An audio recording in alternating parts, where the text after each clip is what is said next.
Hello everyone, welcome to you all. So last class में हमने देखा था ग्रेविटेशनल पोटेंशियल एनर्जी की बात कर रहे थे और टू पार्टिकल सिस्टम के लिए हमने फाइनली डिराइव किया था कि अगर टू पार्टिकल सिस्टम का अरेंजमेंट कुछ इस तरीके से है कि जो दो पार्टिकल्स हैं वो at a distance, at a finite distance R रखे हुए हैं एक दूसरे से, तो पोटेंशियल एनर्जी इस समय इस अरेंजमेंट की क्या होगी -Gm1m2/r। और ये रेफरेंस हम क्या लेते हैं, रेफरेंस हम इंफिनिटी लेते हैं। तो एक तरह से मैं बोल सकता हूँ कि सपोज मैं जब यहाँ पर पार्टिकल 1 रखा हुआ था तो पार्टिकल 1 की ग्रेविटेशनल पार्टिकल 1 रखा हुआ था तो पार्टिकल 1 की ग्रेविटेशनल फील्ड बनी थी, राइट।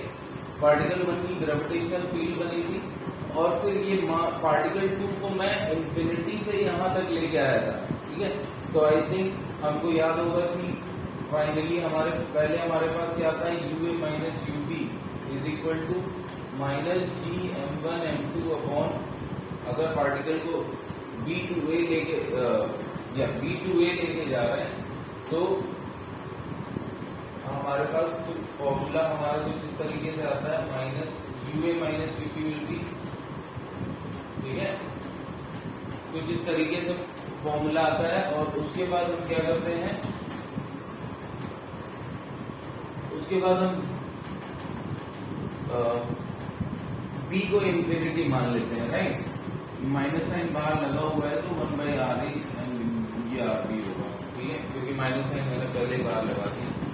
और उसके बाद हम क्या करते हैं, पहले ये क्या है, ये फॉर्मूला आता है चेंज इन पोटेंशियल एनर्जी का। अगर हम पार्टिकल को कहां से कहां लेके जा रहे हैं, अगर पार्टिकल 2 को हम पार्टिकल 1 की ग्रेविटेशनल फील्ड में ही एक पॉइंट से दूसरे पॉइंट में लेके जा रहे हैं, ठीक है, B से A पे लेके जा रहे हैं, तो चेंज इन पोटेंशियल एनर्जी होगी final energy minus initial energy, तो UA माइनस UB, कुछ ये फॉर्मूला आया था।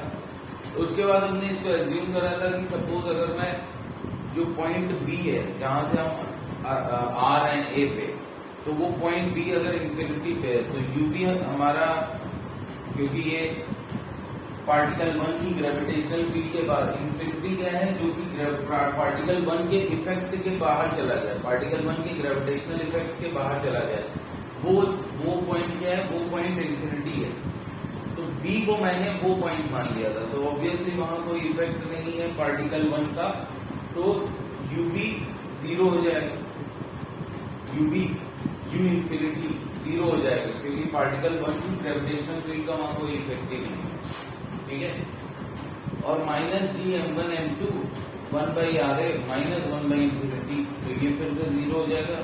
तो इसलिए हमारा एक तरह से एट अ डिस्टेंस आर हमारे पास जो पोटेंशियल एनर्जी आती है सिस्टम की, राइट, सिस्टम की, तो वो क्या आ जाती है -Gm1m2 अपॉन R।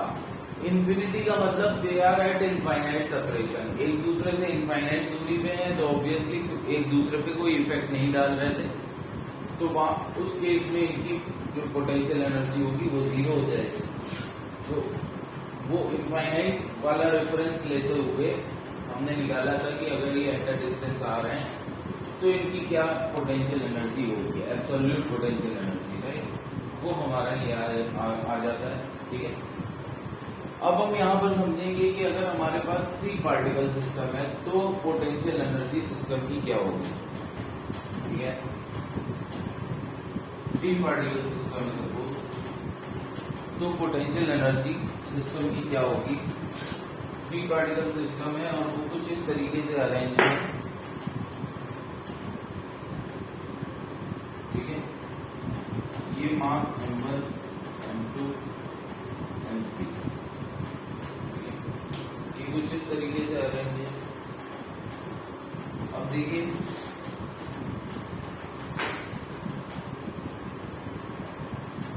ये डिस्टेंस R12 है,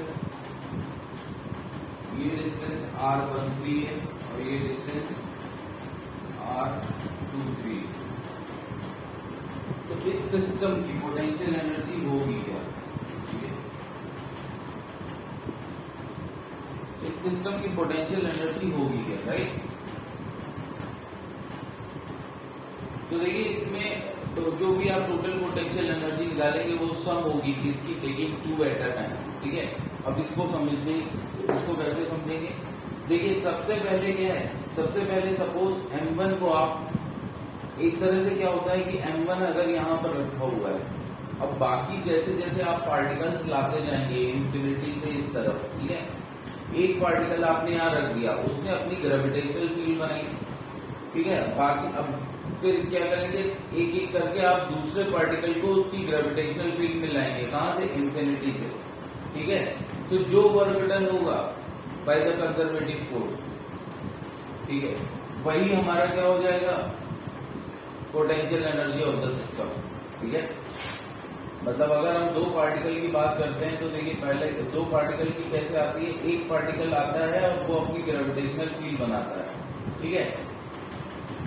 अब जब आप दूसरा पार्टिकल लाएंगे तो इंफिनिटी से, दिस इज इंफिनिटी, ये ग्रेविटेशनल फील्ड है जो इसके बाहर जाएगी, क्या हो गया, इंफिनिटी। अब जब आप दूसरा पार्टिकल अंदर लाएंगे तो कुछ ना कुछ वर्क करेगा, कौन, gravitational force, work done by the gravitational force. तो negative of that work done क्या हो जाता है, पोटेंशियल एनर्जी। नेगेटिव जो the negative of work done by the gravitational force वो हो जाता है पोटेंशियल एनर्जी, ठीक है। और वही आपका क्या आता है, वही आपका आता है U R is equal to, जो भी एक्सप्रेशन आता है वो आपका आता है एक तरह से वर्क डन, ठीक है। तो अब आप देखिए जब यहाँ पर ये लाए और दूसरा पार्टिकल भी आपने रख दिया, ठीक है, तो ये तो इस सिस्टम की आ जाएगी। अब आप क्या करेंगे, अब इनकी दोनों की कुछ ग्रेविटेशनल फील्ड बन गई है, अब दोनों मासेस ने अपनी अपनी ग्रेविटेशनल फील्ड बना ली है, ठीक है, दोनों मासेस ने अपनी अपनी ग्रेविटेशनल फील्ड बना ली है सपोज, ठीक है।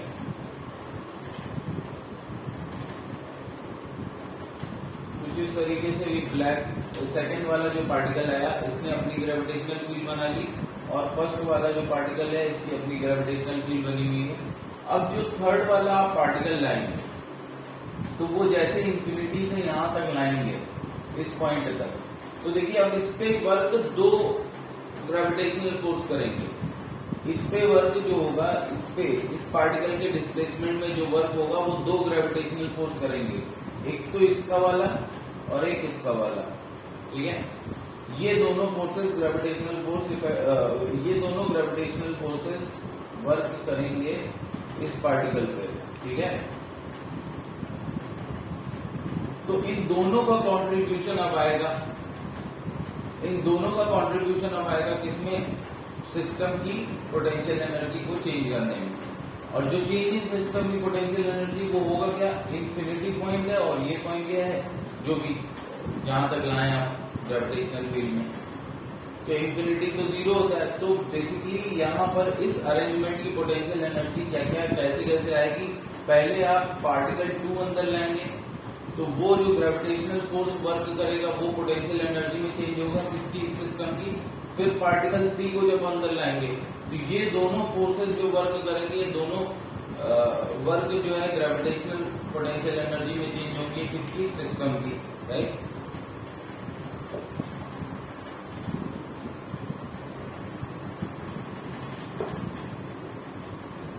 तो देखिए सपोज पहले m3 जब आप लाए, पहले सबसे पहले m1 लाएंगे, ठीक है, तो m1 अपनी ग्रेविटेशनल फील्ड बना देगा। उसके बाद आप जब m3 लाएंगे, अभी m2 नहीं लाए इसको ना लीजिए, m3 लाएंगे, तो जब m3 लाएंगे तो देखिए क्या होगा, ग्रेविटेशनल पोटेंशियल एनर्जी इसकी क्या होगी जब m3 लाएंगे, तो ये देखिए ये हो जाएगा g m माइनस साइन के साथ अंदर g m1 m2 अपॉन, पहले m3 लाए तो g m1 m3 upon r13।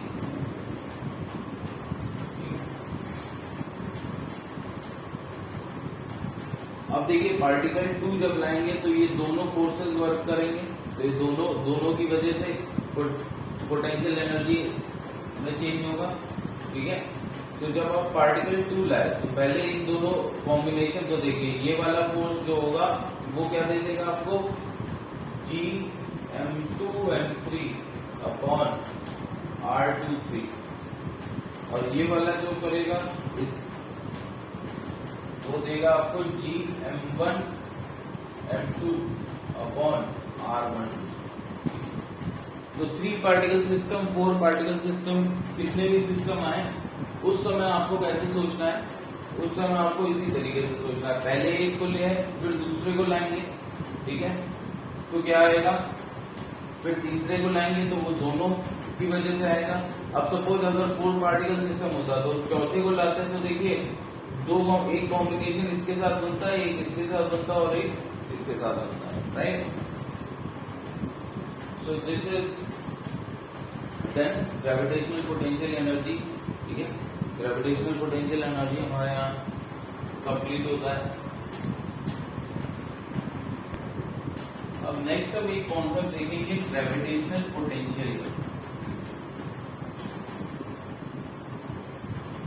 Gravitational potential क्या होता है? तो ये ग्रेविटेशनल पोटेंशियल, ये एक तरह से मैं बोल सकता हूं कि ये जो सोर्स मास है, मतलब किसी एक मास की वजह से कुछ ग्रेविटेशनल फील्ड बनेगी, ठीक है। उस ग्रेविटेशनल फील्ड में, ठीक है, आप किसी भी पॉइंट पे एक तरह से किसी भी पॉइंट पे उस ग्रेविटेशनल फील्ड में आप किसी भी पॉइंट पे आप एक तरह से क्या निकाल रहे हैं कि अगर वहां पर कोई मास रख दिया जाए तो टोटल सिस्टम की पोटेंशियल एनर्जी क्या होगी, right. What I want to say कि अगर सपोज यहाँ पर कोई पार्टिकल रखा हुआ है, मास m1 है इसका, तो इसकी कुछ अपनी ग्रेविटेशनल फील्ड बनेगी, ठीक है, इसकी कुछ अपनी ग्रेविटेशनल फील्ड बनेगी, ठीक है। तो अब जो ग्रेविटेशनल पोटेंशियल सबसे पहले डिफाइन होगा वो ग्रेविटेशनल फील्ड के अंदर ही होगा, क्योंकि इसके बाहर तो इसका कोई इफेक्ट है नहीं, ठीक है। ग्रेविटेशनल पोटेंशियल एक तरह से आपका किसी, जैसे इलेक्ट्रिक पोटेंशियल होता है किसी पॉइंट की प्रॉपर्टी होता है इन द इलेक्ट्रिक फील्ड, वैसे ग्रेविटेशनल पोटेंशियल क्या होगा, किसी पॉइंट की प्रॉपर्टी होगा इन द ग्रेविटेशनल फील्ड। और उसके लिए हम क्या बोलेंगे, ये हमारा सोर्स मास है, ठीक है ना। वो जो ग्रेविटेशनल पोटेंशियल आएगा वो सिर्फ और सिर्फ इस मास पे डिपेंड करेगा, सोर्स मास, ठीक है। तो बाय डेफिनेशन ग्रेविटेशनल पोटेंशियल क्या होता है? ग्रेविटेशनल पोटेंशियल होता है कि अगर आप 1 यूनिट चार्ज को, अगर आप 1 यूनिट मास को, सॉरी नॉट चार्ज, अगर आप 1 यूनिट मास को इंफिनिटी से किसी पॉइंट तक ला रहे हैं in the electric field, in gravitational field, ठीक है ना, तो जो टोटल वर्क डन होगा, जो टोटल वर्क डन होगा, है ना, work done, negative of the work done by the gravitational force, वो आपका क्या होगा, ग्रेविटेशनल पोटेंशियल होगा। लेकिन मास आप कौन सा ला रहे हैं, ये जो आप टेस्ट मास है, ये कितना है, 1 यूनिट का, 1 यूनिट मास है, ठीक है। तो अगर आप 1 यूनिट मास को इंफिनिटी से किसी एक पॉइंट तक लेके आ रहे हैं इन द ग्रेविटेशनल फील्ड, तो जो वर्क डन होगा, आप कर सकते हैं, आप जो आपने वर्क किया होगा या फिर जो ग्रेविटेशनल फोर्स ने वर्क किया होगा उसका negative, right, negative of the work done by the gravitational force, इस प्रोसेस में जो होगा वो ग्रेविटेशनल पोटेंशियल होगा, ठीक है। लेकिन ग्रेविटेशनल पोटेंशियल एनर्जी क्या था? ग्रेविटेशनल पोटेंशियल एनर्जी था कि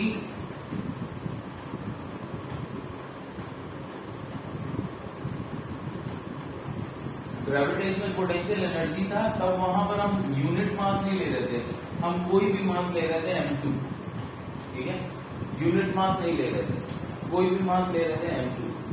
तो एक तरह से इससे क्लियर होता है कि जो हमारा ग्रेविटेशनल पोटेंशियल होगा, जिसको हम v से डिनोट कर रहे हैं या vg से भी डिनोट कर सकते हैं, ठीक है। तो ये जो ग्रेविटेशनल पोटेंशियल होगा ये हमारा क्या होगा, पोटेंशियल एनर्जी अपॉन टेस्ट मास m2, ठीक है ना। मतलब यहाँ कुछ ऐसा टेस्ट मास होता नहीं है, क्योंकि यहाँ हमको पता है कि जो भी हमारी पोटेंशियल एनर्जी आती है वो पूरे सिस्टम की आती है, ठीक है ना, पूरे सिस्टम की आती है। तो बेसिकली हम यहाँ पर बोल सकते हैं कि जो पोटेंशियल हमारा होगा इस पॉइंट पे वो हमारा क्या होगा U/m2, क्योंकि हम पोटेंशियल किसकी वजह से देख रहे हैं, ड्यू टू m1, ठीक है, मास m1 की वजह से देख रहे हैं। तो U/Vg हमारा हो जाएगा U/m2 पॉइंट ए पे, ठीक है। तो यहां से देखिए Vg क्या आएगा, Vg आएगा आपका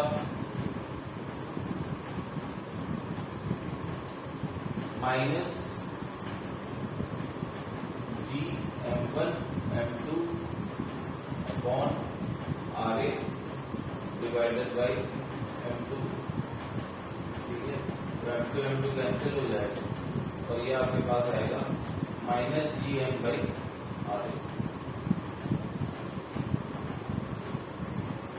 तो मैं इसको ऐसे डिनोट कर सकता हूं कि अगर सेपरेशन R है तो जो पोटेंशियल होगा उस पॉइंट पे वो Gm/R होगा, ठीक है। पॉइंट मास की वजह से मैंने निकाला है कि जो पोटेंशियल होगा पॉइंट मास की वजह से जो पोटेंशियल होगा एट अ डिस्टेंस R, है ना, पॉइंट मास से, वो हमारा क्या होगा Gm1/R होगा।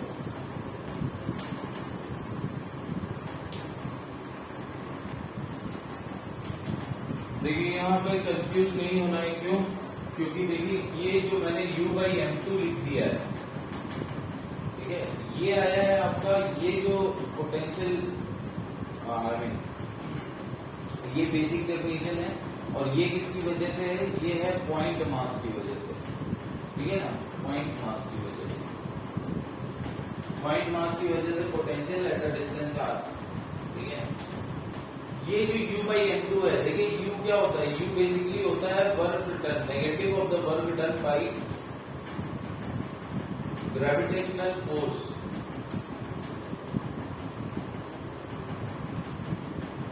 इन ब्रिंगिंग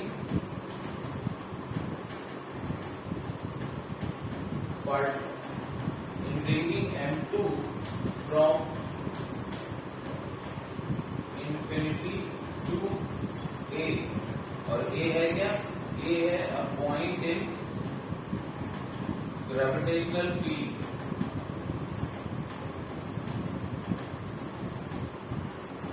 ठीक है। A क्या है, A है point in gravitational field. So ये है negative of the work done by the gravitational force. अब अगर आपने इसको m2 से डिवाइड कर दिया तो एक तरह से ये क्या हो गया, ये टोटल एक्सप्रेशन क्या आ गया, ये आ गया work done by the gravitational force in bringing unit mass, ठीक है ना। m2 से आपने डिवाइड कर दिया उस वर्क को, तो ये हो गया एक तरह से यूनिटरी मेथड से आप समझ सकते हैं कि ये क्या आ जाएगा, ये आ जाएगा in bringing unit mass from infinity two point, और यही बाय डेफिनेशन हमारा क्या है, ग्रेविटेशनल पोटेंशियल है, ठीक है। तो अब सपोज यहाँ पर आपका जो है ये ग्रेविटेशनल फोर्स लग रहा है, ठीक है, और अगर आपका डिस्प्लेसमेंट dx है, ठीक है, अगर आपका डिस्प्लेसमेंट क्या है dx है, ग्रेविटेशनल फोर्स लग रहा है और डिस्प्लेसमेंट dx, ठीक है। तो आप यहाँ पर इस तरीके से भी लिख सकते हो कि जो पोटेंशियल एनर्जी होती है वो आपकी क्या होगी, इंटीग्रेशन ऑफ माइनस ऑफ, ठीक है, negative of the work done by the gravitational force, है ना। तो F dot dx, integration of F dot dx, negative of the work done by the conservative force, यही होता है ना पोटेंशियल एनर्जी। तो यहाँ पे कंजर्वेटिव फोर्स है कौन सा, ये gravitational force. So negative of F dot dx ये आपका होता है क्या, ये आपका होता है पोटेंशियल एनर्जी UR, ठीक है। UR अगर मैं इसको लिख दे रहा हूं तो इसका मतलब मैं इसको कहां से कहां ला रहा हूं, इंफिनिटी टू अ पॉइंट जिसकी दूरी कितनी है R, ठीक है। यहाँ पर जो मैंने RA लेके रखा है, ठीक है। अगर मैं इसको इस तरीके से लिखूं तो ये आ जाएगा इंफिनिटी टू R, आप इंटीग्रेट कर देंगे तो ये आ जाएगा। तो अगर मैं पोटेंशियल की बात करूं तो potential at a distance R क्या होगा, potential at a distance R होगा UR upon U R upon M, yes M2, ठीक है।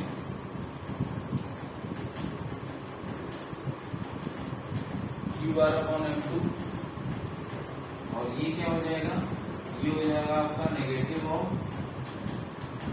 Infinity to R F dot D X upon M2।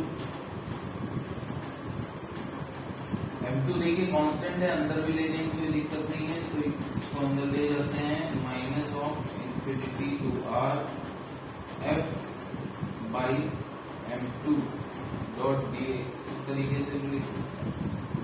अब देखिए f बाई M2 है क्या, f by M2, f by M2 क्या है, f by M2 है आपका g, ठीक है ना, ग्रेविटेशनल फील्ड, ग्रेविटेशनल फील्ड है। तो ये देखिए ये आपका एक्सप्रेशन एक अलग आ जाता है, relation between gravitational potential and gravitational field.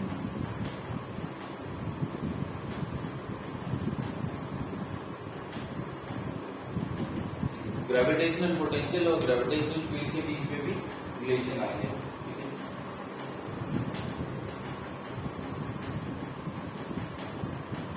चलिए ग्रेविटेशनल पोटेंशियल रिंग की वजह से देखते हैं।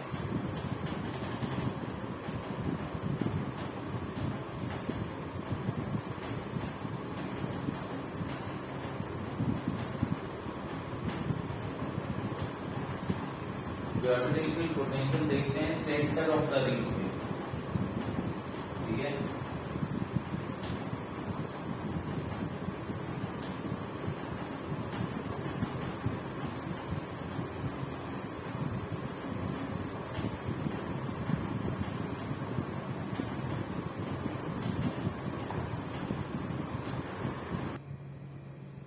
तो gravitational potential at the centre of ring,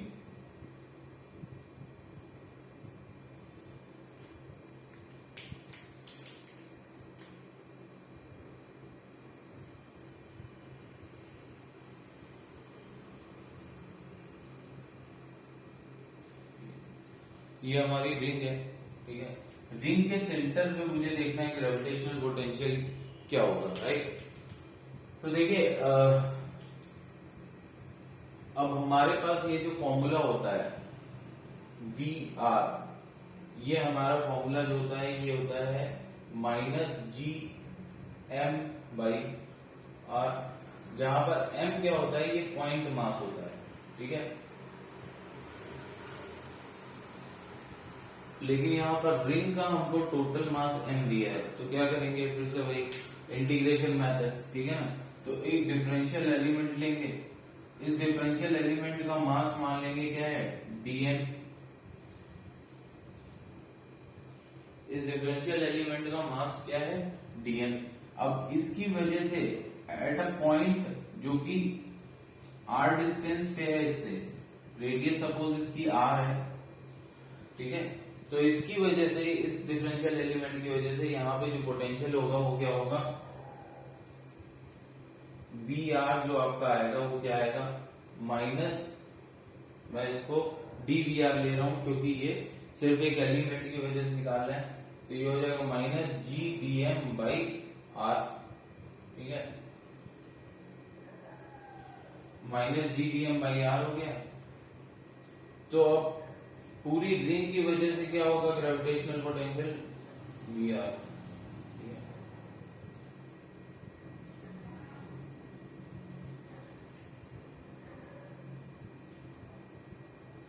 capital R लिख दे रहा हूं क्योंकि कैपिटल आर डिस्टेंस पे सेंटर, ठीक है।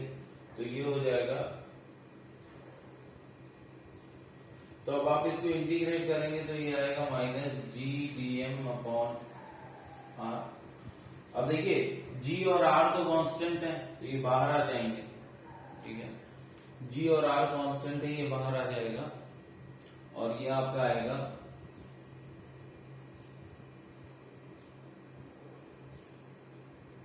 g अपॉन r और इंटीग्रेशन ऑफ dm, ठीक है। इंटीग्रेशन ऑफ डीएम का मतलब क्या है, ऐसे छोटे छोटे पार्टिकल के मास को आप इंटीग्रेट कर दे रहे हो, जोड़ दे रहे हो, ठीक है। लिमिट्स की जरूरत ही नहीं है, क्योंकि ऐसे छोटे छोटे पार्टिकल्स को आप कहां तक जोड़ोगे।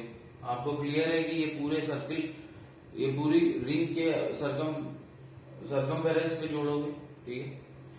तो वो क्या देगा आपको, टोटल मास देगा है, ठीक है।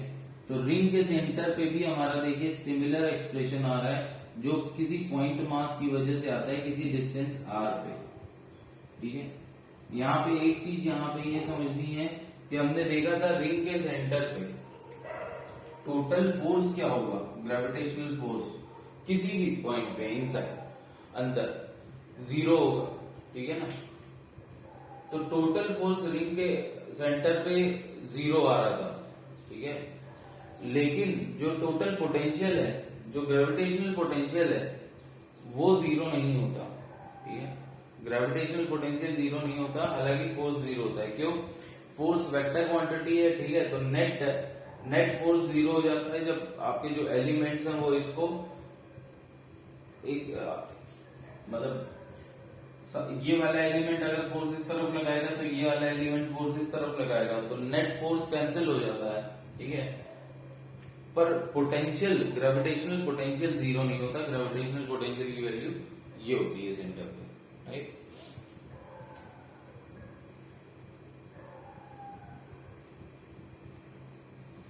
अब नेक्स्ट हम देखने जा रहे हैं motion of the planets and satellites, ठीक है। तो प्लैनेट्स सन के अराउंड मूव कर रहे हैं, और सैटेलाइट नेचुरल हो या आर्टिफिशियल सैटेलाइट, वो किसी प्लैनेट के अराउंड मूव कर रही है। तो किस वजह से मूव कर पा रहे हैं, देखिए वो सर्कुलर मोशन कर रहे हैं, ठीक है। सर्कुलर मोशन के लिए आपको पता है कि centripetal acceleration is required, centripetal force जरूरी होता है। अगर सेंट्रीपिटल फोर्स नहीं है तो पार्टिकल सर्कुलर मोशन में नहीं रहेगा, ठीक है। अब अगर सेंट्रीपिटल फोर्स है तो सेंट्रीपिटल फोर्स के साथ साथ, अब जैसे सपोज सैटेलाइट, तो सैटेलाइट कैसे लॉन्च होती है, सैटेलाइट को अगर लॉन्च करना है किसी ऑर्बिट में, तो उस ऑर्बिट में वो अर्थ के अराउंड मूव करेगी, अर्थ के अराउंड घूमेगी, ठीक है ना। तो उस ऑर्बिट में सपोज दिस इज अर्थ, ठीक है, और ये वो ऑर्बिट है जिसमें आपको सैटेलाइट लॉन्च करना है। तो अब देखिए इस ऑर्बिट में अगर आपने कुछ एक पर्टिकुलर स्पीड से कम स्पीड पे लॉन्च किया तो क्या होगा, पर्टिकुलर स्पीड से कम स्पीड पे लॉन्च किया तो ये क्या होगा, ये सैटेलाइट आपकी इस ऑर्बिट में नहीं रहेगी, बल्कि क्या होता है, गिरती जाएगी, जस्ट लाइक प्रोजेक्टाइल। देखिए अर्थ पे आप अगर कोई प्रोजेक्टाइल फेंकते हैं, सपोज ये अर्थ पे कोई बिल्डिंग है, ठीक है, इस बिल्डिंग पे खड़े होकर अगर आप प्रोजेक्टाइल फेंकते हैं, इस बिल्डिंग पे खड़े होकर अगर आप प्रोजेक्टाइल थ्रो करेंगे, तो देखिए प्रोजेक्टाइल थ्रो करेंगे आप तो थोड़ा अगर कम, अगर मान लीजिए आपने कुछ नहीं, मतलब आपने हॉरिजॉन्टल स्पीड इसको दी नहीं, सिर्फ आपने क्या करा, छोड़ दिया, तो ये यहीं पर गिर जाएगा नीचे ग्रेविटेशनल फोर्स की वजह से। अगर आपने इसको थोड़ा सा और स्पीड दी तो ये यहां पर आके हो सकता है गिरे, यही तो प्रोजेक्टाइल है, ठीक है, ग्रेविटेशनल फील्ड की वजह से। अगर आपने इसको और ज्यादा स्पीड दे दी तो ये ग्रेविटेशनल फोर्स की वजह से हो सकता है यहां गिरे आके, और स्पीड बढ़ाते जाओगे तो यहां तक गिरेगा। एक स्पीड हो सकता है आप ऐसी दे दो कि ये ग्रेविटेशनल, मतलब ये फिर क्या हो, ये आपका कॉन्टिन्यूअस मोशन में आ जाए, सर्कुलर मोशन में इसके अराउंड, ठीक है, मतलब ये वापस अब इसके अंदर जाए ना, ये ऐसे ही सर्किल पे मूव करता रहे। तो ऐसा कब पॉसिबल होगा, जब देखिए जब आपका जो ग्रेविटेशनल फोर्स है वो किसके बराबर हो जाएगा, mv0² सेंट्रीफ्यूगल फोर्स जो हम बोलते हैं, ठीक है ना, लेकिन बेसिकली सेंट्रीपिटल फोर्स ही होता है, ठीक है। तो mv0² के बराबर हो जाए। तो यहां पर अभी क्यों ये गिरता जा रहा था, क्योंकि ये जो इस हाइट पे एक तरह से जो आपको v0 जरूरी है, ठीक है ना, to move it in the circle, कि ये सर्किल में रहे, उससे कम स्पीड थी यहां पर सब जगह, तो ये प्रोजेक्टाइल यहीं पर गिरते जा रहे थे अर्थ पे, ठीक है ना। लेकिन आपने एक पर्टिकुलर स्पीड दी जो कि इस हाइट पे सर्कुलर जो इस हाइट पे सर्कुलर मोशन मेंटेन कर सकता है, ठीक है ना, वो कब होगा, जब gravitational force mv0 square by R के बराबर हो जाएगा, ठीक है। अब यहाँ पर आपकी ऑब्वियसली यहाँ हर जगह क्या था, हर जगह अगर आपका मैं देखूं कि अगर स्पीड सपोज v थी तो ये कुछ mv² बाई आर लग रहा होगा, सर्कुलर मोशन हल्का सा आ रहा है आर्क में, तो mv² बाई आर लग रहा होगा, और ये जो ग्रेविटेशनल फोर्स है ये ज्यादा था mv² बाई आर से, ठीक है। तो धीरे धीरे क्या हो रहा था कि इसका पोजीशन चेंज होता जा रहा था, ठीक है ना, इसकी पोजीशन सॉरी इसका जो है मोशन डायरेक्शन भी चेंज होता जा रहा था और वर्टिकल वेलोसिटी भी चेंज होती जा रही थी। लेकिन आपने क्या करा, एक जो पर्टिकुलर स्पीड पे फेंका जहां पर हर एक पॉइंट पे जो वेलोसिटी थी वो mv0 स्क्वायर बाई आर और fg ये दोनों क्या हो गए, ये दोनों सेम हो गए, ठीक है। तो ये मेंटेन कर लीजिए। तो हर कभी भी ऑर्बिट, किसी भी ऑर्बिट में अगर सैटेलाइट लॉन्च करते हैं किसी भी ऑर्बिट में, तो सैटेलाइट को यहाँ कुछ ना कुछ स्पीड उसकी बढ़ाते रहते हैं, जैसे उसको हायर ऑर्बिट पे जाएगा तो स्पीड उसकी अकॉर्डिंगली बढ़ा दी जाएगी, ठीक है, क्योंकि आर बढ़ेगा तो mv0 मतलब अकॉर्डिंग टू ऑर्बिट वेलोसिटी अलग अलग होगी। अगर मान लीजिए यहीं पे अगर आप थोड़ा और हाइट पे जाते, ठीक है, थोड़ा और हाइट पे जाते तो आपका हो सकता है वेलोसिटी उस हाइट पे कुछ अलग होती, ठीक है ना, क्योंकि ग्रेविटेशनल फोर्स भी चेंज हो रहा है हाइट के हिसाब से, ठीक है ना। तो यहां पर हम लोग अभी देखने जा रहे हैं कि मोशन ऑफ द प्लैनेट्स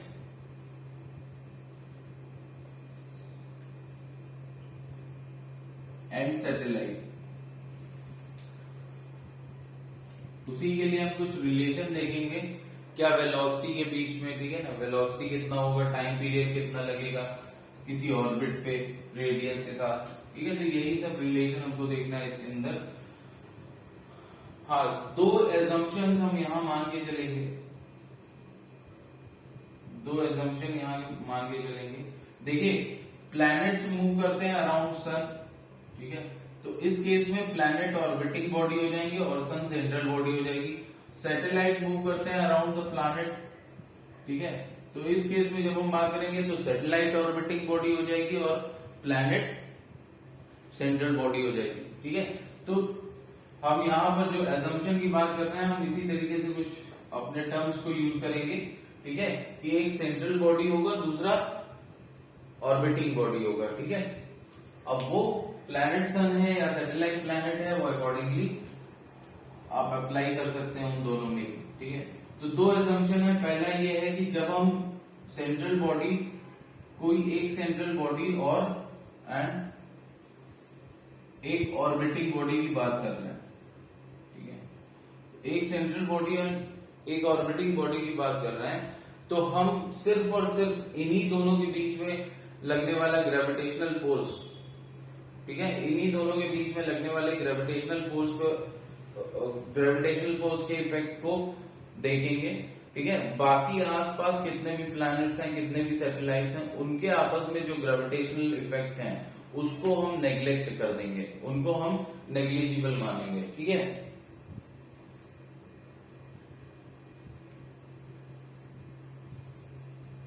तो we consider gravitational effect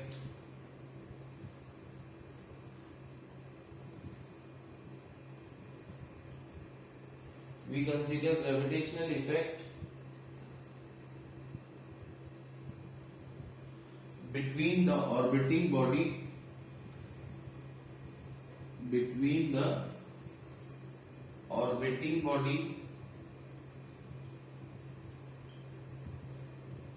and central body,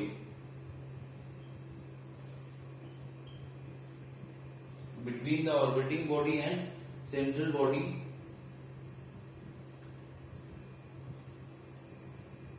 ignoring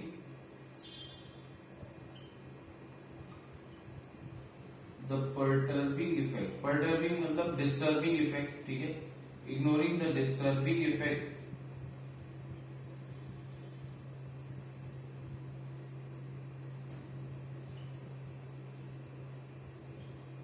caused by other heavenly bodies, ठीक है, मतलब अदर प्लैनेटरी बॉडीज, ठीक है ना, तो उनकी वजह से जो इफेक्ट है उसको हम नेग्लिजिबल मानेंगे, ठीक है।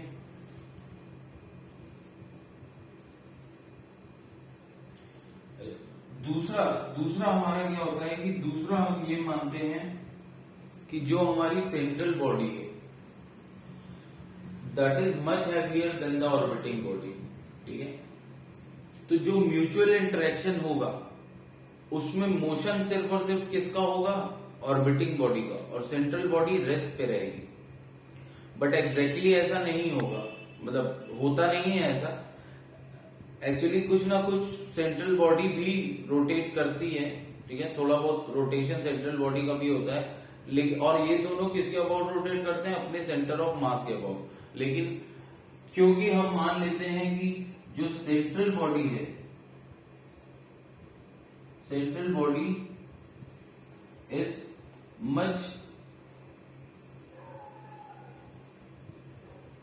much heavier than orbiting body, is much heavier than orbiting body, ठीक है।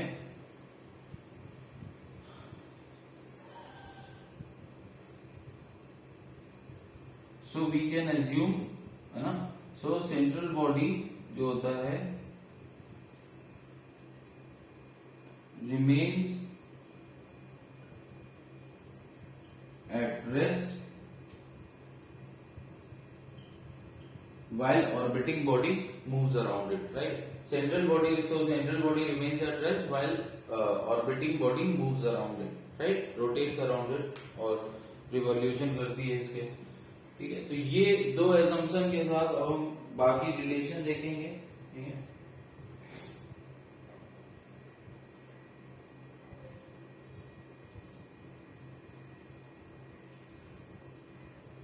तो किसी एक पर्टिकुलर ऑर्बिट के लिए हम देखेंगे कि वेलोसिटी क्या होगी, ठीक है। अच्छा, तीसरा एजम्पशन हमारा ये चल ही रहा है कि हम क्या ले रहे हैं, सर्कुलर ऑर्बिट ले रहे हैं, सर्कुलर बॉडीज ले रहे हैं, लेकिन एग्जैक्टली बॉडी भी इलिप्टिकल होती है, हल्की सी elliptical means not elliptical, geoid होती है, ठीक है ना, स्फेयर है इसलिए इलिप्टिकल नहीं बोल सकते, जियोइड होती है, ठीक है, एग लाइक स्ट्रक्चर होता है, और जो ऑर्बिट होती है वो इलिप्टिकल होती है, ठीक है, ना कि सर्कुलर। तो ये तीसरा एजम्पशन तो हमारा चल ही रहा है कि हम सर्कुलर ऑर्बिट मान के कर रहे हैं।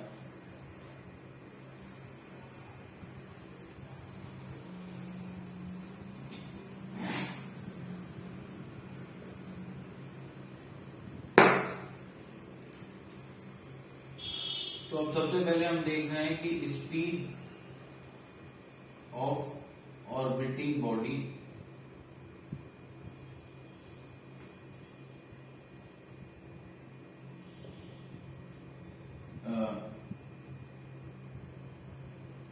इन अ गिवन ऑर्बिट, मतलब रेडियस दी गई है उस ऑर्बिट की, ऑर्बिट ऑफ रेडियस आर,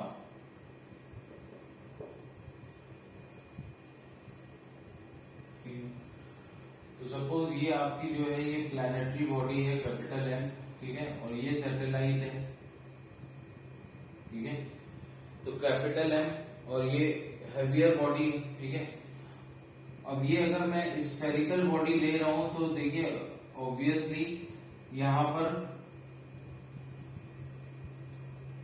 मैं क्या मान के चलूंगा कि ये यूनिफॉर्मली डेंस बॉडी है, ठीक है ना, सिमेट्रिकल है, स्फेरिकल सिमेट्री है ना। तो सो दैट मैं सेल थ्योरम अप्लाई कर सकता हूँ न्यूटन्स की, कि पूरा मास जो है कैपिटल एम वो मैं कहा मान सकता हूँ कॉन्सेंट्रेटेड, इसके सेंटर पे, ठीक है। और यहां से अब इस प्लैनेट से या फिर इस सन से इस प्लैनेट की या इस प्लैनेट से इस सैटेलाइट की दूरी सपोज कितनी है, आर, ठीक है। तो अभी फिलहाल हम speed of the orbiting body की बात कर रहे हैं, तो ऑर्बिटिंग बॉडी, अब ये ऑर्बिटिंग बॉडी देखिए, अगर इसको सर्कुलर मोशन करना है, ठीक है, इस ऑर्बिट में इसको सर्कुलर मोशन अगर करना है इस ऑर्बिट में, तो देखिए इस पर एक फोर्स लगेगा जो कि सेंट्रीपिटल फोर्स होगा। और ये सेंट्रीपिटल फोर्स किसके बराबर होना चाहिए? ये सेंट्रीपिटल फोर्स कौन प्रोवाइड कर रहा है? अगर इसकी स्पीड v0 है, ठीक है, यह सिंपल है कि आप सेंट्रीपिटल फोर्स नहीं, इस तरफ इस पर लग रहा है ग्रेविटेशनल फोर्स, ठीक है, इस तरफ इस पर लग रहा है ग्रेविटेशनल फोर्स, और बाहर की तरफ इस पर क्या लगेगा? सेंट्रीफ्यूगल फोर्स, ठीक है, बाहर की तरफ क्या लग रहा है? Centrifugal force. तो ये और ये स्पीड v0 है, तो सेंट्रीफ्यूगल फोर्स जो आएगा आपका वो होगा mv0 स्क्वायर बाई r क्या है? Radius of the orbit. और fg ग्रेविटेशनल फोर्स क्या आएगा? ग्रेविटेशनल फोर्स आपका आएगा g capital M small m by r square.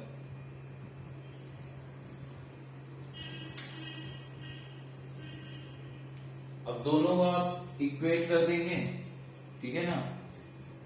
For the orbiting body to remain in orbit, है ना, वो तभी हो सकता है जब ये बैलेंस हो, मतलब कि ये जो नेट यहाँ पर क्या है, ये ना अंदर जाए ना बाहर जाए। लेकिन एक्चुअली ऐसा होगा नहीं, ये सेंट्रीफ्यूगल फोर्स एक स्यूडो फोर्स होता है, हमें पता है, ठीक है। ये सिर्फ हमको इजिली विजिबल हो तो हम कि भाई सेंट्रीफ्यूगल फोर्स बाहर की तरफ लग रहा है, ग्रेविटेशनल फोर्स, तो ये दोनों इक्वल होने चाहिए तभी बॉडी यहाँ रहेगी, ठीक है ना। ये सिर्फ हमारी कन्वीनियंस के लिए हम सेंट्रीफ्यूगल फोर्स ये मान लेते हैं, बट एक्चुअली होता क्या है, ये सेंट्रीपिटल फोर्स ही लग रहा होता है जो कि जरूरी होता है इसकी डायरेक्शन को लगातार चेंज करने के लिए। लेकिन सिर्फ डायरेक्शन चेंज करे, वेलोसिटी ना चेंज करे, ठीक है, तो कोई सेंट्रल टेंजेंशियल फोर्स नहीं आना चाहिए। तो और यहाँ पर अगर सिर्फ सेंट्रीपिटल फोर्स है और वो इक्वल टू Fg हो जाएगा, ठीक है, तो ये बॉडी कभी भी अंदर नहीं जाएगी, अंदर नहीं गिरेगी। अगर ये वेलोसिटी कम हुई और Fg ज्यादा हो गया तो ये अंदर चली जाएगी। और अगर ये वेलोसिटी ज्यादा हो गई और Fg कम हो गया, ठीक है, तो ये देखिए एक पॉइंट ऑफ टाइम पे ये आपका सीधे निकल सकती है, ठीक है। सीधे निकलने का मतलब है ये थोड़ा किसी और ऑर्बिट में भी जा सकती है, ठीक है, तो ये इसी ऑर्बिट में नहीं रहेगी, राइट। तो for the orbiting body to remain in orbit हमारा क्या होना चाहिए? हमारा उसके लिए सेंट्रीफ्यूगल फोर्स जो है वो किसके बराबर होना चाहिए? वो होना चाहिए हमारा ग्रेविटेशनल फोर्स के बराबर, ठीक है। अब ये सेंट्रीफ्यूगल फोर्स हमारा है क्या? ये है mv0 स्क्वायर बाई r, और ये हमारा किसके बराबर होना चाहिए? gmm बाई r स्क्वायर के। तो ये r कैंसिल हो जाएगा, ये m कैंसिल हो जाएगा, v0 आपका आ जाएगा under root of gm by r।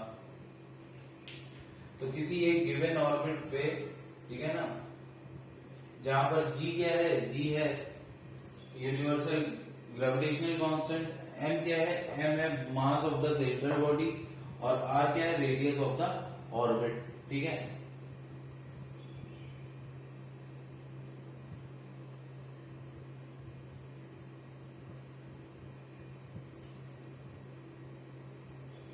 अब देखिए यहां पर हम इसको एक अगर थोड़ा सा मैनिपुलेशन करें इसमें, तो देखिए मैं इसको इस तरीके से लिख सकता हूं gm by R square into R, gm by R square into R लिख सकता हूं, यहाँ सिंगल आर था।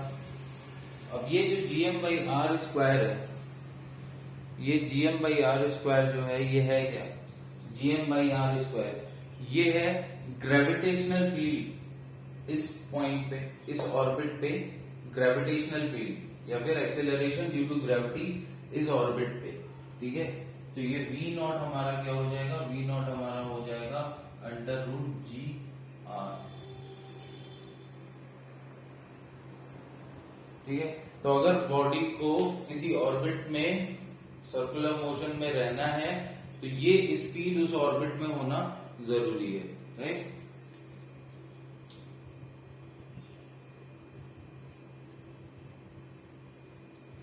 अब देखिए अगर r की जगह आपको हाइट h दे दी जाए और हाइट h के साथ आपका पूछा जाएगा वेरिएशन, तो देखिए r अब इस केस में क्या हो जाएगा, r इस केस में हो जाएगा radius of the artery plus h। तो वहां पर जहां जहां r है वहां वहां आप क्या पुट कर सकते हैं, r is equal to R E plus H. तो हाइट के साथ वेरिएशन आ जाएगा, ठीक है।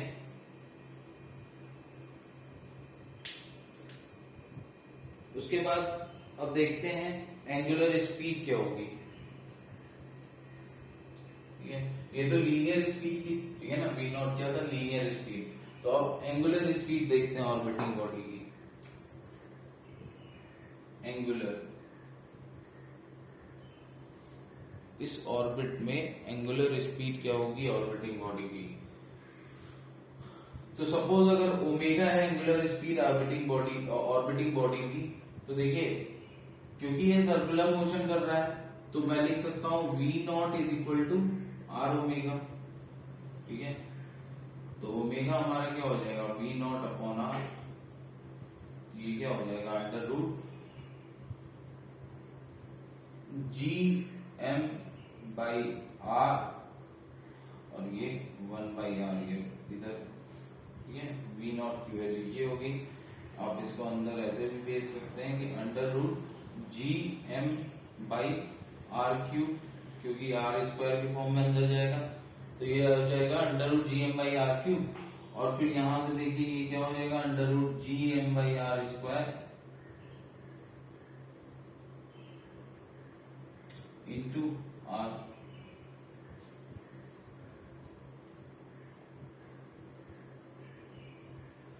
ठीक है। तो वही under root G by R ये हो जाएगा। ये तो सिंपल है, आप डायरेक्ट इस फॉर्मूले को भी यूज करके निकाल सकते थे। तो ये अलग है और ये अलग है फॉर्मूला, मतलब ये एक्सेलरेशन ड्यू टू ग्रेविटी की फॉर्म में, ये इसकी वैल्यू 9.8 नहीं होगी, क्योंकि ये कहां पर, इस हाइट पे, ये जी यहां पर है इसकी वैल्यू, ठीक है ना। तो इसकी वैल्यू 9.8 मत रखना।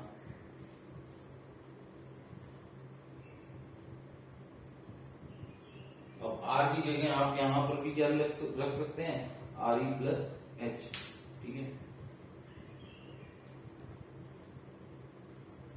नेक्स्ट देखते हैं एंगुलर मोमेंटम।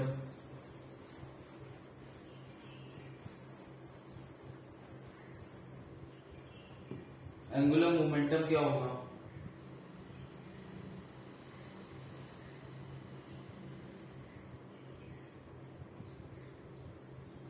ठीक है। अब देखते हैं एंगुलर मोमेंटम क्या होगा। तो एंगुलर मोमेंटम देखिए क्या होगा, आर क्रॉस पी होता है, ठीक है। एंगुलर मोमेंटम क्या होता है, आर क्रॉस पी। आर क्या होता है, जो सेंटर ऑफ रोटेशन है, या सेंटर ऑफ रोटेशन जो है उससे इसका पोजीशन वेक्टर। तो देखिए यहां पर आर क्या है, यही है, इसकी डायरेक्शन क्या होगी ये, ठीक है ना।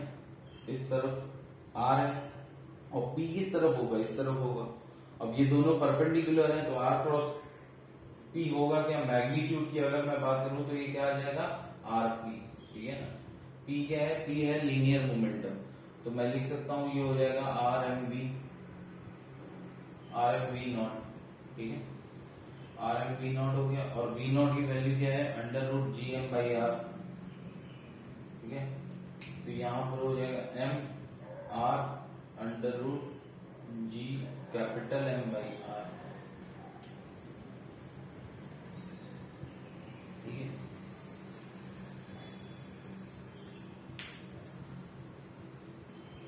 तो ये आर स्क्वायर की फॉर्म में अंदर जाएगा और ये क्या आ जाएगा M under root G M R, और आर को हमेशा, स्मॉल आर को हमेशा आप क्या लिख सकते हैं capital R plus H.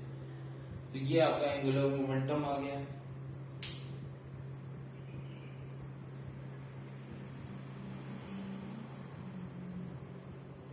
Next time period of revolution क्या होगा इस सैटेलाइट का, ठीक है। तो टाइम पीरियड ऑफ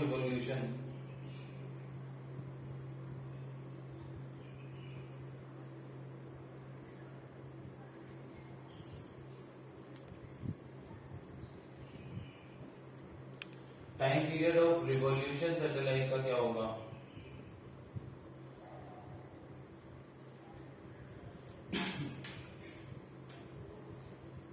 तो टाइम पीरियड ऑफ रिवॉल्यूशन देखिए होगा क्या, t इज इक्वल टू होगा 2 पाई बाई ओमेगा।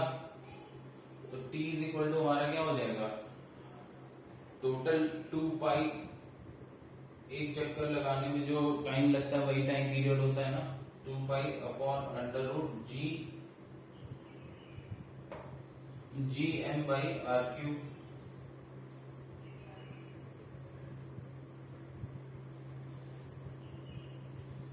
तो यहां से टाइम पीरियड हमारा क्या आ गया, यहां से टाइम पीरियड आ गया 2 pi under root of R cube by G M.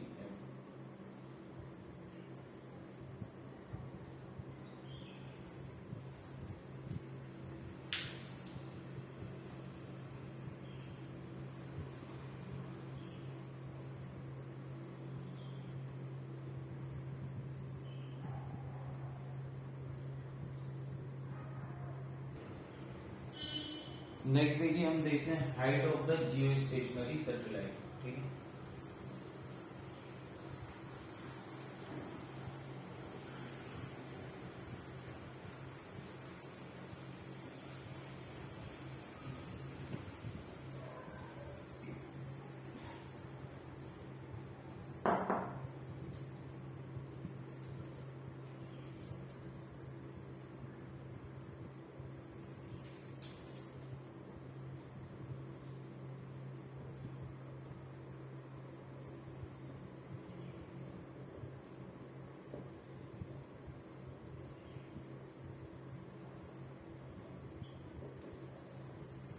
ठीक है, height of the geostationary satellite. देखिए जियो स्टेशनरी सैटेलाइट का मतलब क्या होता है कि सपोज आप यहाँ पर खड़े होकर देख रहे हैं अर्थ पे, ठीक है, अब यहाँ पर खड़े होकर देख रहे हैं, ठीक है, और यहाँ पर सैटेलाइट ये कुछ इस ऑर्बिट में मूव कर रही है, ठीक है, अब सॉरी इस ऑर्बिट में नहीं मूव कर रही है। अब इस ऑर्बिट को आपको समझना होगा, ये ऑर्बिट कैसे होगी, ऐसे होगी 3D में, ठीक है ना। ये अर्थ आपकी मूव कर रही है इस तरीके से, तो ये ऑर्बिट कैसे मूव कर रही है, ये ऑर्बिट इस एक्सिस पे मूव कर रही है, ठीक है।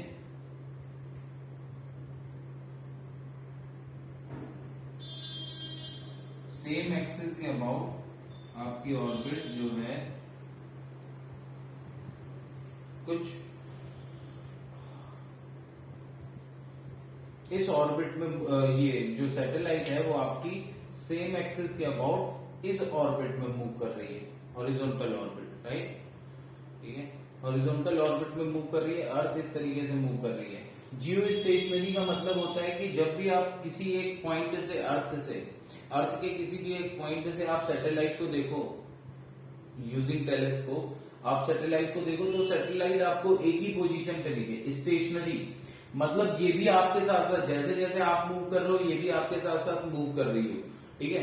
तो इसके लिए कुछ कंडीशन होती है जियो स्टेशनरी सैटेलाइट के लिए। जियो स्टेशनरी सैटेलाइट वो सैटेलाइट है जो कि अर्थ से किसी भी पॉइंट ऑफ टाइम पे स्टेशनरी दिखे, ठीक है।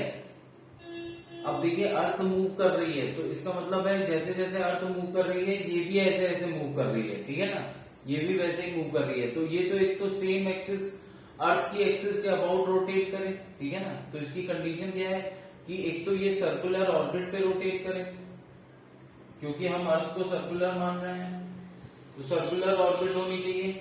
उसके बाद दूसरा क्या है कि सेम एक्सिस के अबाउट रोटेशन होगा, सेम एक्सिस के अबाउट रोटेशन होगा। और देखिए अगर ये आप यहाँ पर घूम के वापस 24 घंटे में आओगे, क्योंकि अर्थ को रोटेशन में पूरा 24 घंटे लगता है, तो ये भी जो है इसका भी टाइम पीरियड क्या होगा, 24 आवर्स होगा। इसका भी टाइम पीरियड क्या होगा, 24 आवर्स होगा। और उसके बाद सेकेंड थिंग कि अर्थ वेस्ट से ईस्ट की तरफ रोटेट कर रही है, अर्थ वेस्ट से ईस्ट की तरफ रोटेट कर रही है, तो ये भी क्या होगा, वेस्ट से ईस्ट की तरफ रोटेट करेगी, ठीक है, वेस्ट टू ईस्ट इसका भी रोटेशन होगा।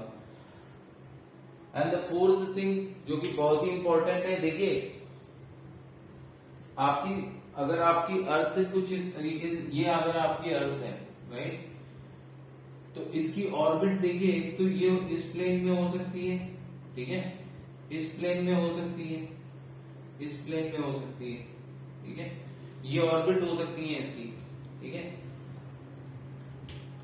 तो ऑब्वियसली अगर अर्थ ऐसे ऐसे रोटेट कर रही है और अगर आपकी सैटेलाइट इस ऑर्बिट में है या फिर इस ऑर्बिट में है, तो ये कभी भी स्टेशनरी नहीं दिखेगी एक पॉइंट से, ठीक है, क्योंकि अर्थ ऐसे रोटेट कर रही है और ये ऑर्बिट अगर ऐसे हुई या फिर ऐसे हुई, तो ये कभी भी स्टेशनरी नहीं दिखेगी एक पॉइंट से, ठीक है।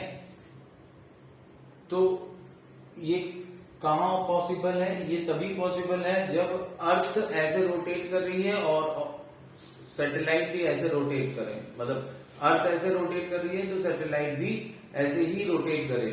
अब ऐसा कब पॉसिबल है, जब ये सैटेलाइट कहाँ होगी, जब ये अर्थ है और सैटेलाइट आपकी कहाँ होगी, इक्वेटोरियल प्लेन पे, ठीक है। देखिए ऐसे भी रोटेट करेगी तब भी हो सकता है, लेकिन ये ऑर्बिट पॉसिबल नहीं है, ठीक है, ये ऑर्बिट ही पॉसिबल नहीं है, ठीक है, क्योंकि सैटेलाइट पे जो फोर्स लगता है वो इसके सेंटर से लगता है, ना कि यहां सेंटर से, ठीक है ना, तो ये वो वाली ऑर्बिट पॉसिबल नहीं है। तो ये ऑर्बिट पॉसिबल है तो इक्वेटोरियल प्लेन पे ही होना चाहिए, ठीक है। तो ये सैटेलाइट, ये जो जियोस्टेशनरी सैटेलाइट है, it can be launched only in the orbit, जो ऑर्बिट कहां होगी, orbit should be in equatorial plane, orbit should be in equatorial plane, ठीक है।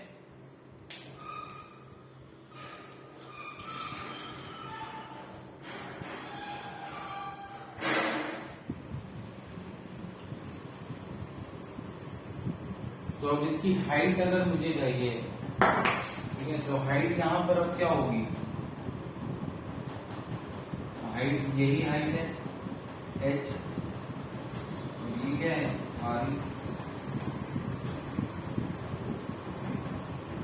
तो ये हाइट h पे मूव कर रही है। अब ये बताना है हमको कि ये जियोस्टेशनरी सैटेलाइट की हाइट कितनी होगी।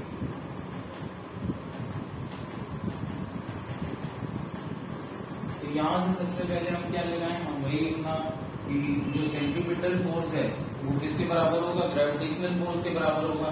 इस सैटेलाइट का मास m है और इस ये अर्थ का मास हमारा जो है m ही है सपोज, ठीक है। अर्थ का मास m ही है, सैटेलाइट का मास स्मॉल m है। तो देखिए जो सैटेलाइट पे ग्रेविटेशनल फोर्स लगेगा वो क्या होगा, g m e m upon r e plus h का स्क्वायर, और ये किसके बराबर होना चाहिए, जो सेंट्रीफ्यूगल फोर्स आप बोल सकते हैं क्या होता है, centrifugal force mv square by r, या फिर हम लिख सकते हैं m ओमेगा स्क्वायर r, ठीक है ना, m ओमेगा स्क्वायर r भी लिख सकते हैं, ठीक है। तो m ओमेगा स्क्वायर r, यहाँ पर r क्या है, r है यहाँ पर r e प्लस h, ठीक है। तो ये हो जाएगा m omega square r e plus h, इसके बराबर होना चाहिए, ठीक है। अब r e प्लस h को मैं इधर ले आता हूँ, m से m कैंसिल, ठीक है, r e प्लस h इधर ले आता हूँ, तो यहाँ से ओमेगा स्क्वायर क्या हो गया, ओमेगा स्क्वायर आ गया G M E upon r e plus h का होल क्यूब, ठीक है। और अब देखिए यहाँ पर जो ये ओमेगा स्क्वायर है, ये ओमेगा स्क्वायर है, ओमेगा टाइम पीरियड होता है हमारा 2 पाई बाई ओमेगा, ठीक है। टाइम पीरियड हमारा क्या होता है, टाइम पीरियड हमारा होता है 2 पाई बाई ओमेगा, तो ओमेगा को मैं लिख सकता हूँ 2 पाई बाई टी, ठीक है, ओमेगा को हम लिख सकते हैं 2 pi by T.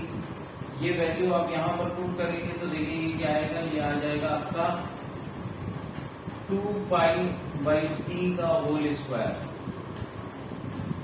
Is equal to G M E upon R E plus H का होल क्यूब। ठीक है,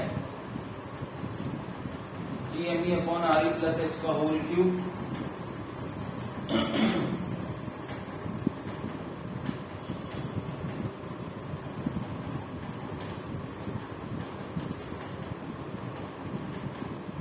ठीक है, और यहां से देखिए आर ई प्लस एच का होल क्यूब अब आप इधर ले जाइए क्योंकि हमको हाइट निकालना है। तो आर ई प्लस एच का whole cube is equal to आ जाएगा जी एम ई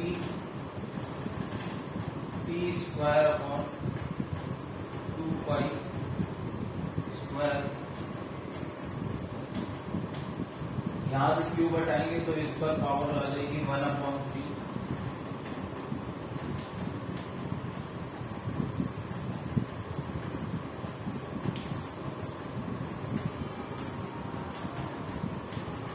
अब देखिए यहाँ पर आप सारी वैल्यूज को पुट करेंगे क्योंकि रेडियस ऑफ द अर्थ आपको पता है, मास ऑफ द अर्थ पता है, ग्रेविटेशनल कांस्टेंट पता है, टाइम पीरियड है 24 आवर्स, तो 24 इंटू 3600 सेकेंड हो जाएगा।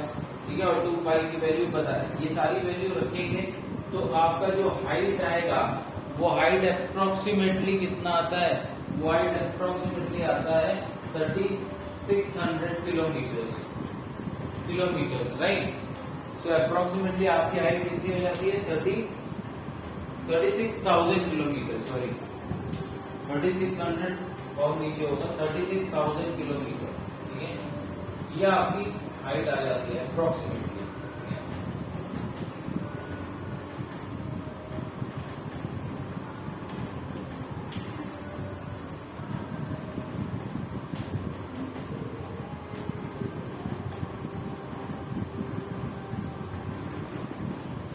So next हमारा आता है energy consideration of the planetary and satellite motion, right.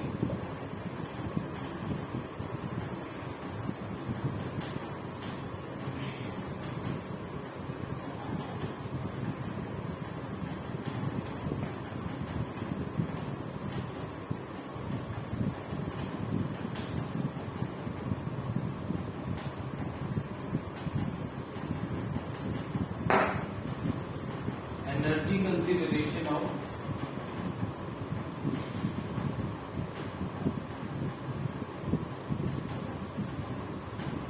Planetary and satellite motion.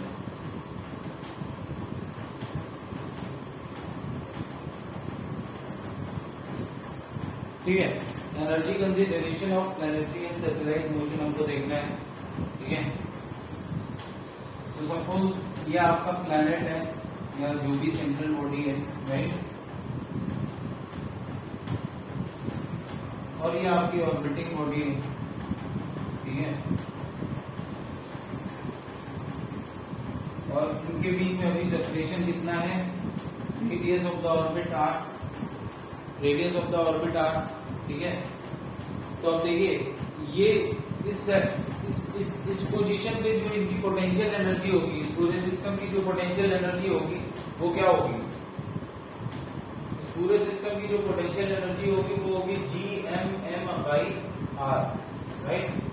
ये स्मॉल एम है और ये कैपिटल है, तो ये GMM/R होगी। अब देखिए जब काइनेटिक एनर्जी की हम बात करेंगे तो काइनेटिक एनर्जी देखिए हम एज्यूम करते हैं कि ये जो सेंट्रल बॉडी है दिस इज वेरी मैसिव। ठीक है, तो इसमें मोशन नहीं होगा, मोशन पूरा इसमें हो रहा है और ये किस स्पीड से आगे जा रही है v0। तो इसको मैं लिख सकता हूं कि काइनेटिक एनर्जी होगी 12 mv0²। ठीक है,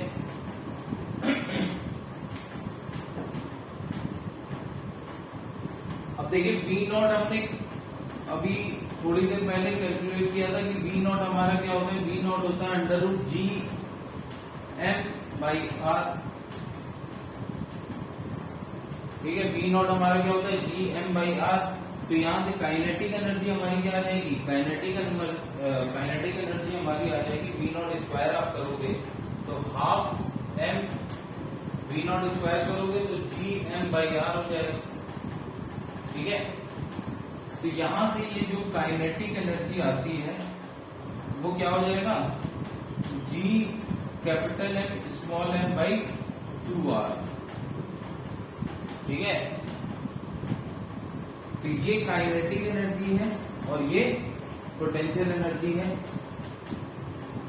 अब ये मोशन करता रहेगा और यही काइनेटिक एनर्जी रहेगी, यही पोटेंशियल एनर्जी रहेगी किसी एक गिवन रेडियस, किसी एक पर्टिकुलर ऑर्बिट पे। देखिए पर्टिकुलर ऑर्बिट पे ये मोशन कर रहा है तो टोटल एनर्जी क्या रहेगी, टोटल एनर्जी तो कांस्टेंट रहनी है ना किसी एक गिवन रेडियस पे।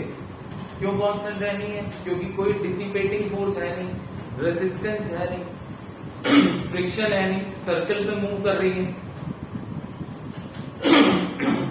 एक तरह से यूनिफॉर्म सर्कुलर मोशन का एग्जाम्पल हो गया। ठीक है, तो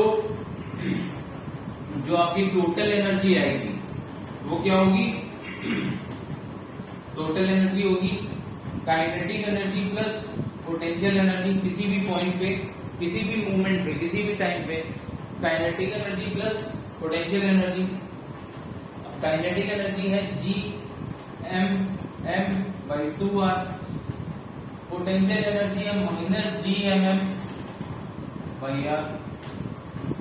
तो टोटल एनर्जी आपकी क्या आ गई, minus G M by 2r।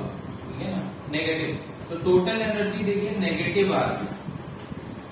ठीक है, टोटल एनर्जी माइनस में क्यों आ रही है, क्योंकि देखिए पोटेंशियल एनर्जी क्या होती है, पोटेंशियल एनर्जी माइनस में होती है। पोटेंशियल एनर्जी के माइनस में होने का मतलब क्या है, वो हम देख ही चुके हैं कि जो work done by the gravitational work done by the conservative force है वो पॉजिटिव है। Work done by the conservative force कैसा हो रहा है, पॉजिटिव हो रहा था, इसलिए पोटेंशियल एनर्जी हमारी कैसी आ गई, नेगेटिव आ गई। राइट,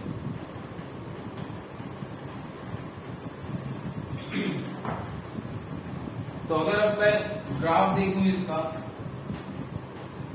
देखिए अब किसी एक गिवन रेडियस पे तो ये कांस्टेंट है, किसी एक गिवन रेडियस पे हमारी total energy, kinetic energy, potential energy सब कांस्टेंट है किसी एक गिवन रेडियस पे और given mass of the satellite के लिए। लेकिन रेडियस के साथ साथ तो ये वैरी कर रहा है। तो चलिए ग्राफ देखते हैं, energy versus radius of the orbit, energy versus radius of the orbit, energy versus R का ग्राफ देखें। तो देखिए काइनेटिक एनर्जी आपकी पॉजिटिव रहती है। ठीक है, काइनेटिक एनर्जी आपकी पॉजिटिव रहेगी, लेकिन इनवर्सली प्रोपोर्शनल टू आर है, जी एम बाई 2r। ठीक है, तो इनवर्सली प्रोपोर्शनल टू आर है, तो ये हाइपरबोलिक कर्व बनेगा। ठीक है, और पोटेंशियल एनर्जी भी इनवर्सली प्रोपोर्शनल टू आर है, लेकिन किसी भी पॉइंट पे काइनेटिक एनर्जी से ज्यादा है मैग्नीट्यूड में, किसी भी मूवमेंट पे काइनेटिक एनर्जी से ज्यादा है मैग्नीट्यूड में। ठीक है ना, जीएमएम बाई आर है मैग्नीट्यूड और जीएमएम बाई 2r। तो वैल्यू अगर देखें तो किसी भी पॉइंट पे ज्यादा है पोटेंशियल एनर्जी की। अब ऑब्वियसली जब टोटल एनर्जी किसी भी रेडियस पे देख रहे हैं तो टोटल एनर्जी क्या है इस रेडियस पे, सपोज इस गिवन रेडियस पे टोटल एनर्जी क्या है, टोटल एनर्जी इस गिवन रेडियस पे है, इन दोनों का सम। तो ये ज्यादा नेगेटिव है और ये कम पॉजिटिव है, तो इसलिए टोटल एनर्जी किसी भी मूवमेंट पे आप देखेंगे तो वो नेगेटिव ही रहेगी, और वो भी क्या है इनवर्सली प्रोपोर्शनल टू आर आ रही है। ठीक है, तो ये हमारा क्या है टोटल एनर्जी ग्राफ हो गया। ये काइनेटिक एनर्जी है, ये पोटेंशियल एनर्जी है, और ये हमारा क्या है टोटल एनर्जी।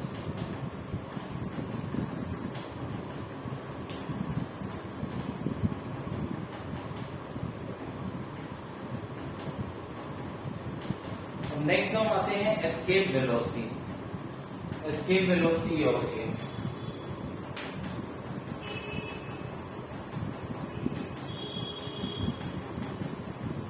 एस्केप वेलोसिटी एक तरह से मिनिमम वेलोसिटी जिसपे आप अगर पार्टिकल को प्रोजेक्ट करें, ठीक है, मिनिमम वेलोसिटी जिसपे आप अगर पार्टिकल को प्रोजेक्ट करें। प्रोजेक्ट आप कैसे भी कर सकते हैं, अर्थ पे खड़े होकर बस आप फेंकते हैं, आप सीधा भी उछाल सकते हैं या आप इस तरीके से भी फेंक सकते हैं, ठीक है, हॉरिजॉन्टली भी फेंक सकते हैं, उछाल भी सकते हैं ऊपर की तरफ हॉरिजॉन्टली लेकिन किसी हाइट से, ठीक है, या आप प्रोजेक्टाइल फॉर्म में भी फेंक सकते हैं। द थिंग इज कि वो वापस कभी नहीं आना चाहिए अर्थ की ग्रेविटेशनल फील्ड में। तो वो जो मिनिमम वेलोसिटी होगी, एक मिनिमम वेलोसिटी होगी ना कि जिससे आप अगर किसी पार्टिकल को थ्रो कर रहे हैं तो वापस कभी नहीं आएगा अर्थ की ग्रेविटेशनल फील्ड में। उस मिनिमम वेलोसिटी को हम क्या बोलेंगे, उस मिनिमम वेलोसिटी को हम बोलेंगे दैट इज योर आपकी वो जो वेलोसिटी होगी वही आपकी क्या है, एस्केप वेलोसिटी, राइट।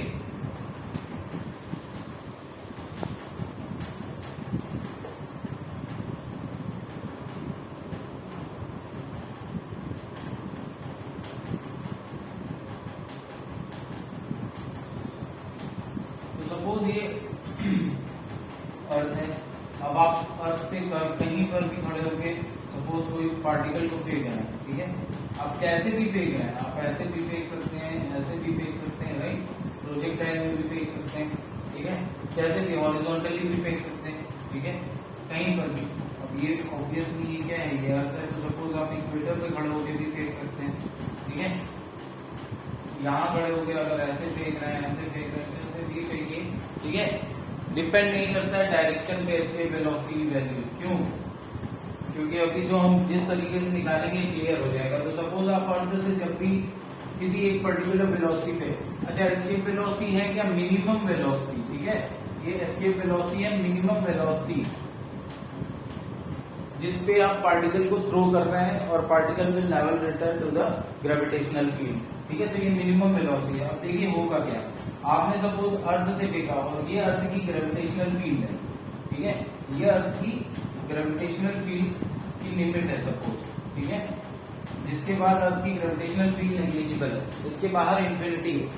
तो आपने जब भी पार्टिकल को सपोज यहां से थ्रो किया है, पार्टिकल को आपने यहां से थ्रो किया, तो आप यहां पर कुछ स्पीड से इसको फेंकोगे, ठीक है, आपने सपोज v मिनिमम से फेंका, ठीक है, जिसको हम एस्केप स्पीड vs दे रहे हैं, एस्केप स्पीड, ठीक है, तो vs से फेंका, तो vs की कुछ एक पर्टिकुलर वैल्यू होगी, आप इसको इतना तेज फेंकोगे कि ये इसकी बाउंड्री को जस्ट क्रॉस करे, इसकी बाउंड्री को जस्ट क्रॉस करे और यहाँ पर रेस्ट पे आ जाए। इसकी बाउंड्री को जैसे ही, मतलब ग्रेविटेशनल फील्ड ऑफ अर्थ को जैसे ही क्रॉस किया तो ये पार्टिकल रेस्ट पे आ गया, ठीक है।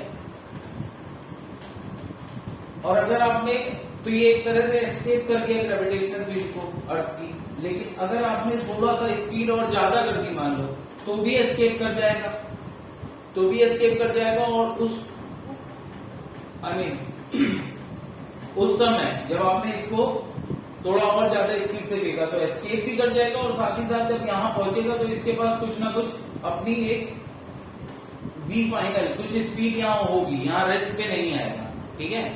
तो हमको एस्केप वेलोसिटी जो होती है, escape velocity is the minimum velocity on the earth with which if a particle is projected it will never return to the gravitational field of the earth, it will never return to the gravitational field of the earth, ठीक है ना।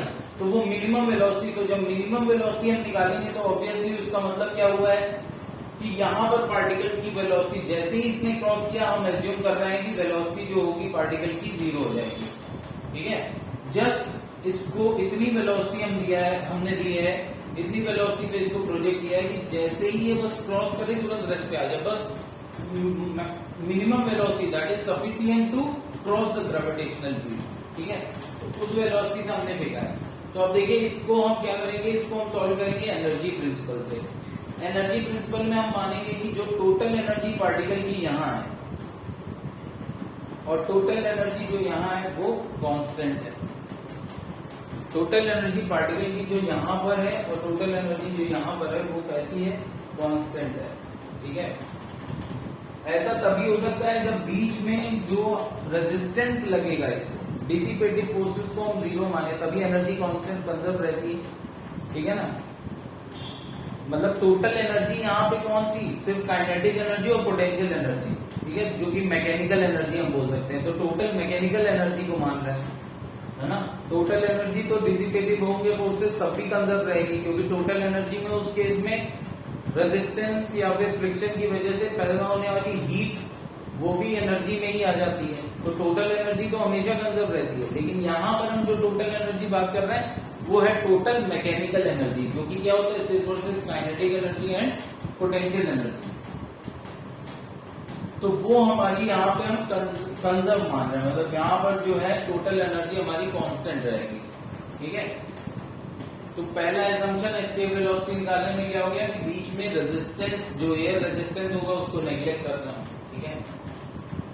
तो अब देखिए, अब total energy surface of the earth पे क्या होगी, टोटल एनर्जी सरफेस पे क्या होगी, सरफेस ऑफ द अर्थ पे वो आपकी हो जाएगी काइनेटिक एनर्जी। तो अगर आपने पार्टिकल का मास m है और वेलोसिटी एस्केप वेलोसिटी vs से फेंका है, तो ये vs स्क्वायर, ठीक है, plus potential energy on the surface of the earth, तो g m बाई ये mass of the earth by radius of the earth, gmm by r, ठीक है, half m vs square plus minus gmm by r, ठीक है। अब यहां पर total energy कहां पर, एट इंफिनिटी। तो देखिए total energy at infinity, infinity पे पहुंचा तो ग्रेविटेशनल इफेक्ट के बाहर पहुंच गया। तो सबसे पहले जो पोटेंशियल एनर्जी है वो तो जीरो होगी, U infinity and kinetic energy at infinity. तो देखिए जब हम एस्केप वेलोसिटी, मैंने क्या बोला, minimum velocity that is sufficient to make it cross the gravitational field, कि जस्ट ये ग्रेविटेशनल फील्ड को बस क्रॉस कर जाए, उसके बाद ये तुरंत रेस्ट पे आ जाता है। तो यहाँ पर जैसे ही रेस्ट पे आता है तो काइनेटिक एनर्जी क्या हो गई, जीरो, और पोटेंशियल एनर्जी इंफिनिटी पे जीरो होगी, क्योंकि इफेक्ट ही नहीं है इस बॉडी का वहां पर, ठीक है ना, अर्थ का वहां पर इफेक्ट ही नहीं। तो टोटल एनर्जी इंफिनिटी में जीरो होगी, तो इसका मतलब ये दोनों एनर्जी कांस्टेंट है, ये दोनों आई मीन इक्वल है, क्योंकि टोटल एनर्जी हमारी क्या मैंने मानी है, कांस्टेंट। तो total energy at surface is equal to total energy at infinite, ठीक है। तो यहां से हमारा क्लियर होता है कि half m vs square is plus minus G M E M, तो ये माइनस हो जाएगा G M E M by R E, ये हमारा क्या हो जाएगा, zero.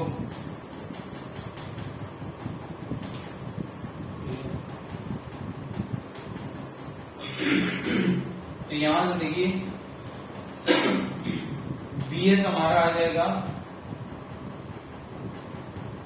Under root 2gme by R E, ठीक है, mm कैंसिल हो जाएगा, under root 2gme by are.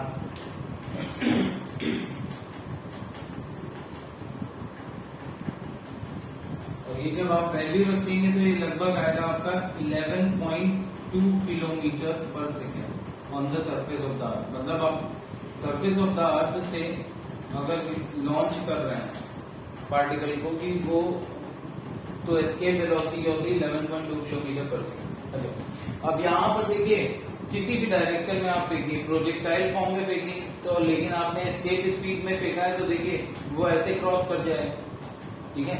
Projectile form में फेंको या फिर देखिए वो डिपेंड ही नहीं कर रहा है ना हाइट पे या रेडियस ऑफ द ऑर्बिट पे या फिर किसी भी चीज पे, ठीक है ना। ऑर्बिट यहाँ पे कोई बात ही नहीं है।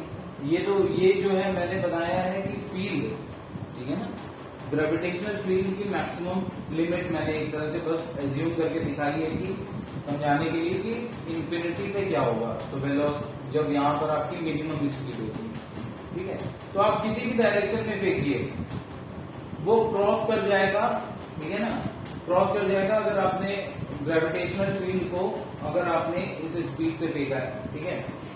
बस एक फायदा होता है क्या कि अगर आप कुछ इस डायरेक्शन में थ्रो करें, इस डायरेक्शन में वेस्ट से ईस्ट डायरेक्शन में थ्रो करेंगे तो कुछ फायदा होता है कि इसकी वैल्यू आपको थोड़ा सा कम हो सकती है। कैसे? क्योंकि अर्थ को जो है, अर्थ भी वेस्ट टू ईस्ट मूव कर रही है, तो अर्थ की यहाँ पर कुछ ना कुछ टेंजेंशियल स्पीड होगी, ठीक है ना, कुछ ना कुछ टेंजेंशियल स्पीड होगी वेस्ट टू ईस्ट में, ठीक है ना। तो ईस्ट वर्ड कुछ टेंजेंशियल स्पीड होगी, उसकी हेल्प आपको मिल जाएगी, ठीक है।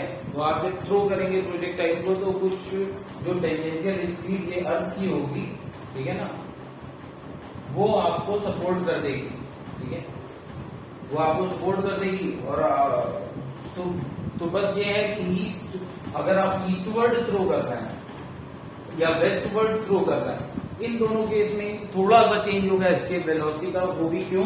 क्योंकि अर्थ के रोटेशन की वजह से जो आपको सपोर्ट मिलेगा अगर आप ईस्टवर्ड थ्रो कर रहे हैं, और जो आपको ऑपोजिशन या रेजिस्टेंस मिलेगा अगर आप वेस्टवर्ड थ्रो कर रहे हैं। तो बस एस्केप वेलोसिटी पे इतनी बात का इफेक्ट पड़ सकता है, ठीक है। और बाकी रेजिस्टेंस जो होता है उसको हमने यहाँ नेग्लेक्ट कर दिया, right. So that's it for today. और ग्रेविटेशन भी यहाँ पे ओवर होता है। नेक्स्ट क्लास हम अपना प्रॉपर्टीज ऑफ मैटर स्टार्ट करेंगे, right. So thank you very much.